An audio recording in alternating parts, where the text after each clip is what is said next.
Good morning. So I did some meditation right now, and all of a sudden I got a notification. Someone called me. So I restarted the meditation. Then, the moment I restarted the meditation again, after like 5 seconds, the voicemail rang. Okay, so I did it again. Then I got a text back. Okay. And at the same time I got a text back, I got a notification from someone for something random, like Reddit or something I don't use very often, or for serious matters. What I realize is how exactly the ego works. The ego is basically compared to straight lines, linear straight lines. This is how my mind is formulating the construct. It's permeating the atmosphere, right? And presence is no content, it's emptiness. And anytime there's emptiness, it wants to put its stuff, it wants to clog the area. And people with hoarding problems or clutter problems, a lot of times what's going on is they have too much ego that's permeating their mind, and it's affecting them to think like the ego, like a parasite. Anywhere where there's calmness and tranquility, they want to intervene and make it chaotic, right? And of course, in the different stages, chaos and peace are relative. One stage, chaos is peace, and another stage, peace is chaos, depending on where you're at the spiral, and it evolves. And it could be different for people within the same stage even. So even though that's a simplistic way of formulating it, there is a lot of truth to it. The ego itself is clutter. It's a clutter-mindedness. It's a clutter existence. And what you're doing when you're meditating is you're emptying out the clutter. Anytime you're in a rhythm of presence, then people get into your way, because there's no chaotic energy. And when the body has chaotic energy, the collective ego or the natural algorithmic process says, you know what? That's not a place where we should focus our energy on. And this also applies to the algorithm. And this also applies to the collective ego of orange. Why? Because the algorithm sent me things knowing exactly when I would be in a peaceful state. So the stage orange chaos of time is money is infused into the thinking of the algorithm. And the level of wisdom the algorithm has is on an intuitive capacity that's comparable to humans and comparable to even a superintelligence. When the algorithm sent me stuff, it's because it knew I was in a peaceful state. And this makes you wonder, is the algorithm an ego? And yes, it's connected to a collective ego. And this also shows you when we change criteria, when we change policy, when we change attitude, the algorithm will also change, because its priorities will be forced into something different as well. So you see here, the machines are evolving with the humans. We're not separate. And if we're on par with each other, as we evolve, it will evolve.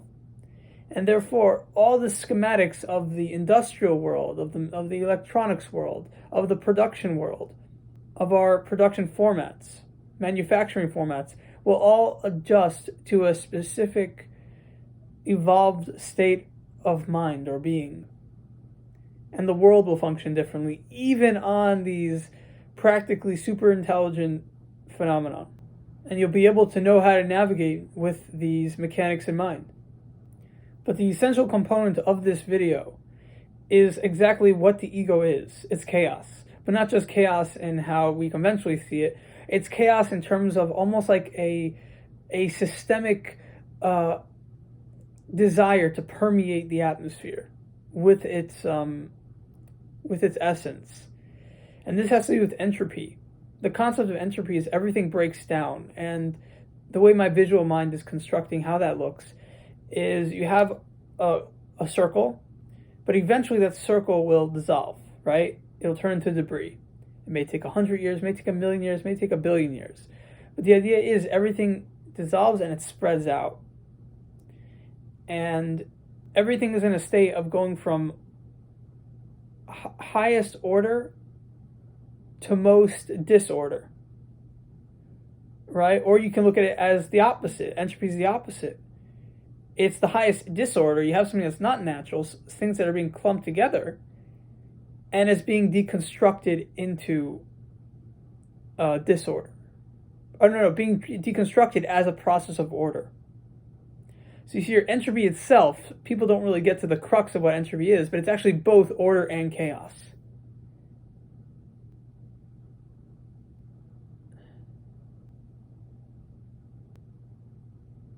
And conventionally, people are calling it the chaotic form. You know, everything breaks down eventually. So that's a process, that's a principle of entropy in our universe.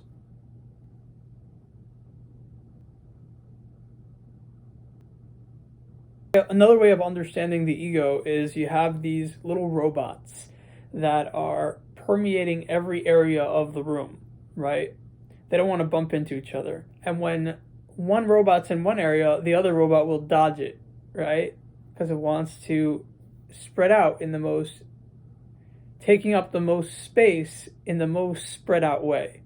So there are certain robotic features in the industry with scientific inventors that make sure that's how they function, that they're set up in that way. And that's pretty much what's going on.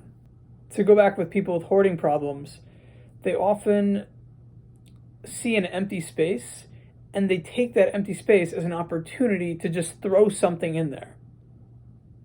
Okay? So they're just throwing it down and it's a mess. And the other side of the coin, if you deliberately put something there, it will never look too messy, even when it's messy.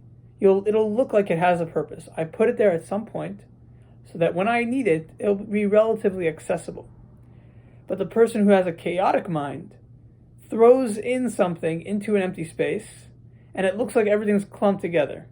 And the person with a calm mind allows for empty space to be present so that maybe one day he or she can put something in there and have a solution.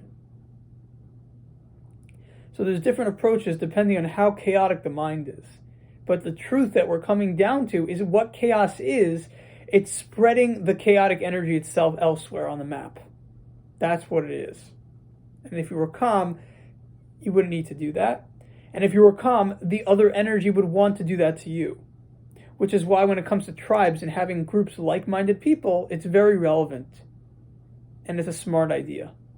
Now, I do believe in eclectivity, but we also have to be practical in how much difference can be tolerated. Because stage green is basically the prototype or the experiment for how eclectivity can work if we gave it a shot. And it's a failed experiment. So in a sense, stage green is a failed experiment of eclectivity. Because the moment someone acts stage red, they get kicked out. Or the moment someone acts stage yellow, they get kicked out. And the moment someone goes back into orange, they get called a fraud, right? If you want to be money-minded at some point. So we see here that eclectivity, when it comes to stage green, it's not simple. And deliberately choosing a tribe actually makes sense. Deliberately choosing like-minded people who won't disagree with you makes sense. And a part of the paradox of green is that they're kind of choosing a group that thinks like them, but not admitting that they think like them, because they're focused on minutia of disagreement. And forget that the whole point is to diversify. And so the diversity becomes superficial, which is actually a component that's very common in the previous stage of orange. Superficiality to market yourselves and not caring about the collective. So this is a video on chaos and order, on the secret functioning of consciousness and peace, and even development itself.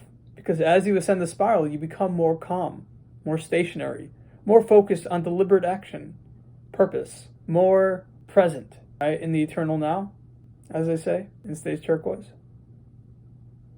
And of course, that's a truth that can be used elsewhere on the map. But only turquoise is using that language because they're still in this mindset that we got to teach stage orange and stage yellow about these truths. Instead of reaching higher degrees and realizing you don't need to teach them, they'll eventually figure it out. And if they can't figure it out, we'll just focus on the people that we have in these higher tiers, tier 3, coral, and later stages.